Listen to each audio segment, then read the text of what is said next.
Hey everyone, welcome to my channel. My name is Vanessa and you are watching the Exploring Oracle, or the Exploracle for short. So if you're new here, what I usually do is show you a deck from my personal collection. We talk about the cardstock, I show you all of the cards, we take a look at the guidebook, shuffle, and then at the end we also choose a card to read. All of these are in chapters in the description box down below. So if you're just interested in one part, you can just click on the link below. Anyway, today we will be taking a look at this deck from Claire Goodchild called the Antique Anatomy Tarot. It is a deck and guidebook for the modern reader. It comes in this big box. We have the images of the suits on the sides, and at the back it says, "Oddities and curiosities await you in the Antique Anatomy Tarot. Enliven your readings with this exquisite deck of tarot cards, which features vintage anatomical illustrations and delicate botanical drawings. The accompanying guidebook offers insight for every card and explores the many ways you can use the deck for self-discovery and personal growth. A wildly creative interpretation of the practice, the Antique Anatomy Tarot is an indispensable tool for the contemporary reader." So it has an 80-page guidebook with full color photography and 78 illustrated tarot cards. So this is by Claire Goodchild. So this is how the box opens. I don't really like this because I feel like it's going to break at any moment. But there is this detail at the sides of the box. And you have this guidebook. And it is packaged with this, it's a unique packaging. Is it my favorite? Not really, because I have to keep it in its sleeve. Otherwise, the cards would fall out. And I really would prefer if this was a little bit more condensed, so we have a smaller box. I am not sure yet if I will continue to keep this in the original packaging, because as you can see, I already have some wear on the sides of my box. But let's take a look at that later. First, let's take a look at the guidebook. So this guidebook for the Antique Anatomy is actually really good. I really like it. You have here in the table of contents an introduction, the history of tarot, the basics. So it talks about the major and minor arcana, numerology in the tarot, astrology in the tarot. Then you have the elements in the tarot, color, ways of using the tarot, caring for your deck, and then some spreads before you even go to the meanings of the cards. So it's quite educational, especially if this is if you are a beginner like me, or if you're still learning. There is a lot of information that you can get from this book. So let me just quickly show you. It's here. This is the elements, the color, how to use it, how to care for your deck, the spreads. I have some really interesting spreads here.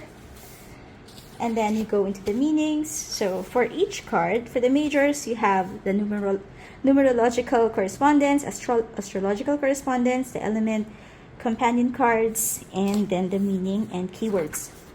For the minors, it's you don't have some of the other correspondences, but you do still have quite a good description and the keywords, and it tells you the meaning of the suit at the start. I do want to note that she did rename the minors, so the elixirs would be the renamed cups, rods would be wands, and I think coins for the pentacles, but coins is also quite common. And then I think this one is still yeah, and then blades for the swords. Easy enough to remember. So that is the guidebook. These are the cards. So let me just remove the sleeve for a bit. So the cardstock, it's a little flimsy. It does feel a little cardboardy. This is, by the way, is the mass market edition of this deck. This used to be indie. And I think the first release of this mass market edition actually had worse cardstock, because this is supposed to be the new and improved one. It's usable, but it's still not my favorite. There is a little bit of sheen You can see that my light is reflecting, but it's not a glossy cardstock by any means. So it is a little thin, but it does bounce back or snaps back really well. The backs are not reversible. Okay. I actually have a card here. Oh, here. I have a card here. I'm not sure if you can see it. And honestly, I don't know if I bent this while shuffling or if it was there when I got it.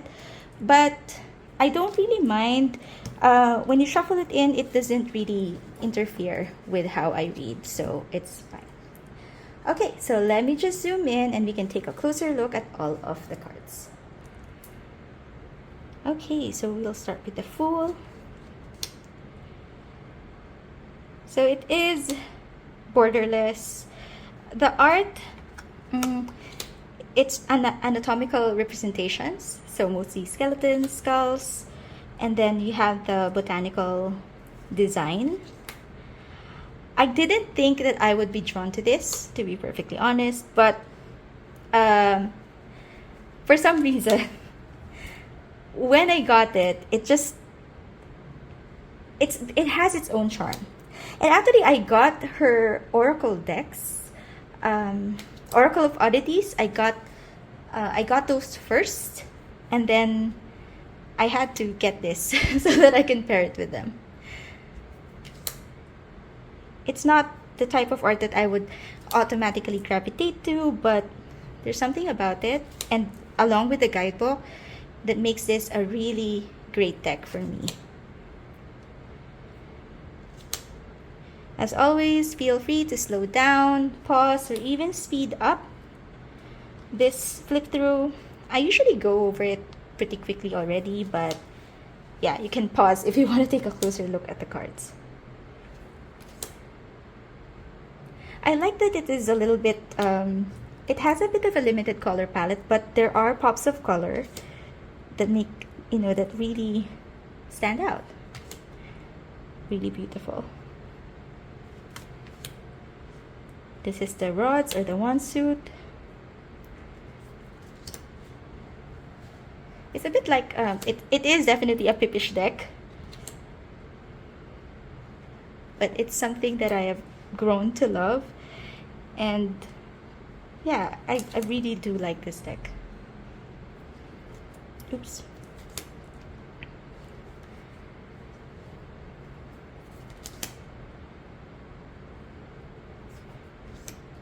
Page, the Knight. I think all of the courts have skulls in them. This is the elixirs or the cups. And if you can see that there are details. Love tonic.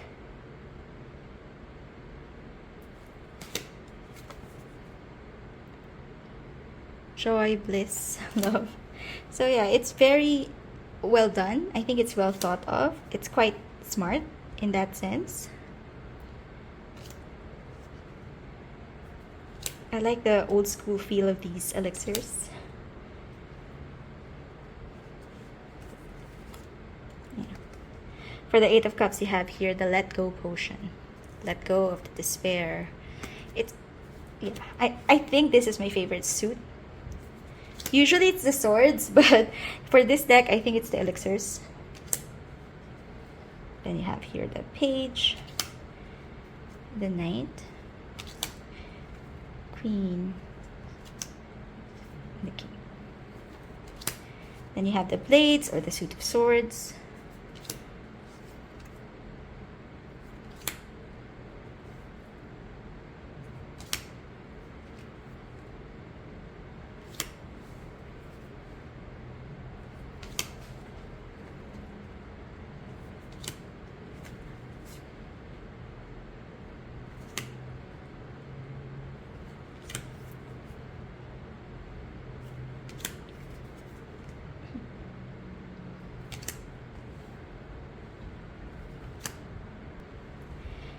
I do wish that in the guidebook she talked more about the flowers that are in the cards. If I recall correctly, it's not really expounded on in the guidebook. But that's another layer, Then you have the last suit, the coins, or the pentacles.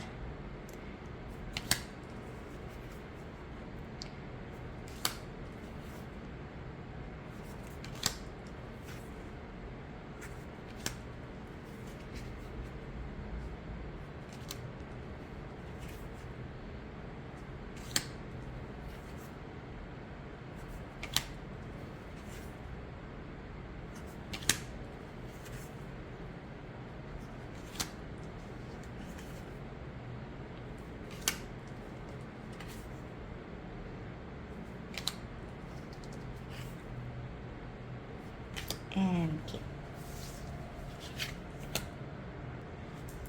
Okay, so we zoomed out so that you can see how this shuffles.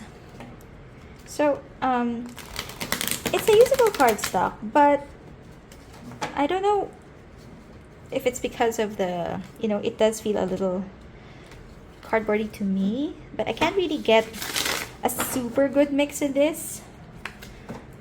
But you can still riffle it just fine.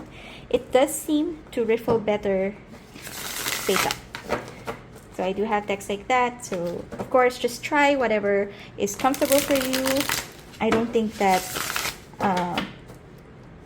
it would be consistent across all of the decks. I think it's really about how it's coated. So sometimes it's easier that way. So you can just shuffle it facing forwards, backwards, or whatever is comfortable for you. Then overhand shuffling. It is good for overhand shuffling. I don't feel it clumping or sticking to each other. We'll read for that one. It's Judgment. So yeah, and yeah, no issues with that. Oh, so there are 2 cards. So let's just read for this card. Let's zoom in and let me take a look at the guidebook for this card.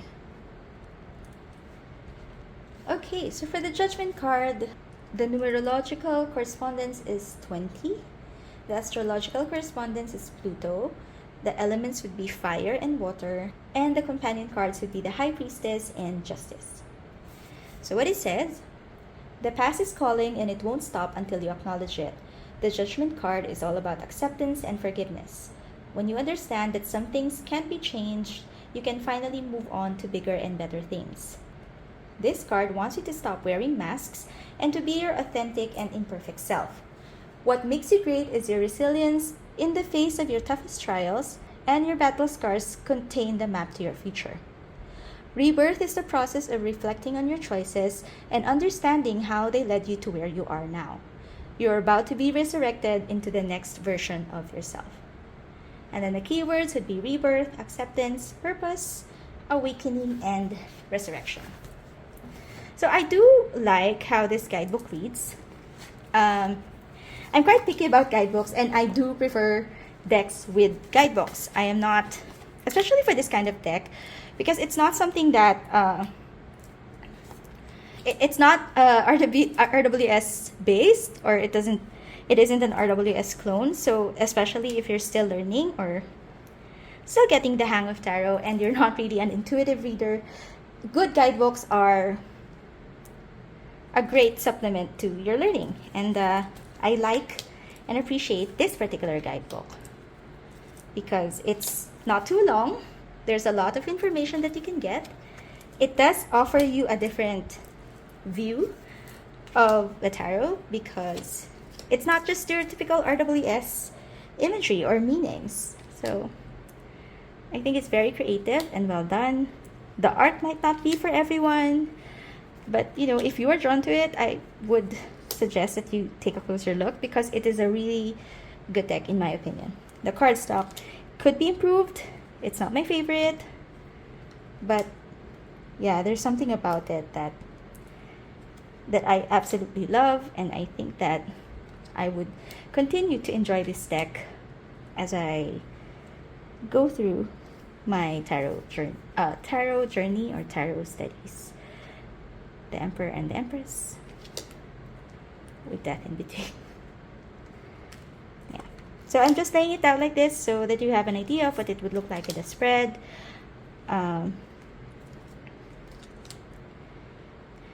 So, what do you think about this deck? Are you interested in it? Do you have it? What do you like about it? That has been the flip through of the Antique Anatomy Tarot. And if you want to see more of these types of videos, please consider subscribing to my channel. I post videos like this at least once a week. And if you find this helpful, don't forget to click on the like button. That's it. See you again next time. Bye.